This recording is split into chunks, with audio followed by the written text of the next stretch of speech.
swept the money on the table into a burlap sack and gestured to Walter the giant to follow him into the back room. Walter nodded almost imperceptibly. The big man spoke rarely and was slavishly loyal. He trailed after Andre, walking lightly, like a show dancer, feet remaining close to the ground.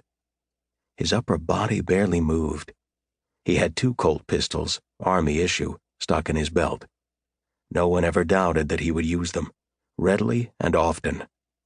Andre had been around, in prison both in Europe and America, and still he considered Walter one of the scariest men he had ever met. But scary men were an invaluable asset, as long as they scared one's enemies, so Andre kept Walter close by his side.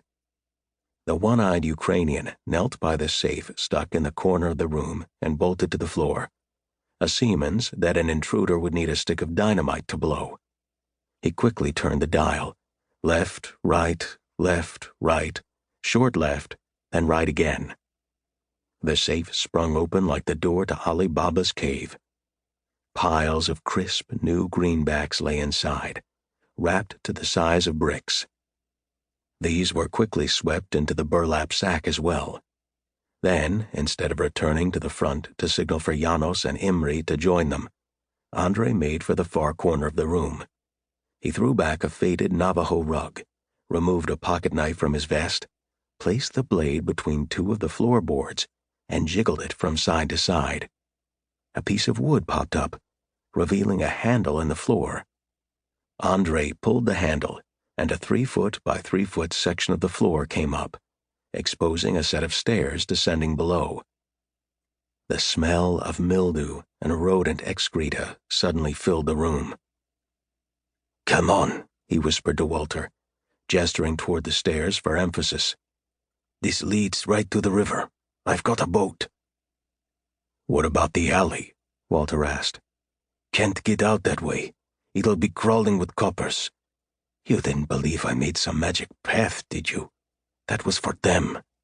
Andre cast a contemptuous sneer toward the front room. "So you're gonna leave them?" "Fuck 'em. They'll cover us. You're the only one worth saving, and 2 shares is better than 4. Walter considered this for only a moment. "Okay, let's go." Andre nodded and smiled.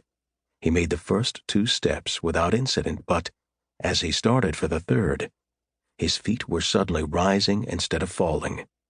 The sleeves of his jacket cut into his armpits as he left the ground, seemingly hooked like a trout on the back of his jacket.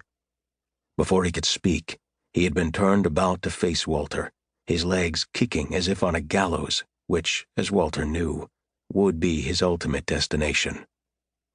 Andre only had a second or 2 of awareness to realize that he was suspended in air, held aloft by Walter's left hand, before Walter's right hand smashed into his jaw. From there, only unconsciousness. Walter laid Andre down softly, as if he were a swaddled infant. With the Ukrainian dealt with, Walter pulled the pistol from his belt, took 1 deep breath, then kicked open the door to the front room. Janos and Imre were facing the front door, girded to repel a frontal attack. At the sound of the door flying open, they spun, but before they got halfway around, Walter's Colts had established who was who in the room. Walter waggled the Colts, and the shotguns were laid gently on the floor. Walter nodded to Janos, or was it Imre, to unlock the front door. The door swung open to reveal a thick-chested, bull-necked man in a skimmer, a long mustache laying walrus-like down to his jaw. His gun was drawn, another Colt, and he was backed by at least 12 other men. All wore badges, gold 5-pointed stars with USA embossed in the center. The man in the skimmer, Harry Swayne by name, surveyed the scene. 1 man crumpled in a heap, 2 with hands raised, then replaced his weapon in a shoulder holster. Harry put his hands on his hips, pursed his lips, and nodded with only slightly exaggerated admiration. "Nice work. Got the dough?" Walter nodded to the sack that lay at the entrance to the back room. "How much?" 50,000, I'd say. Maybe more.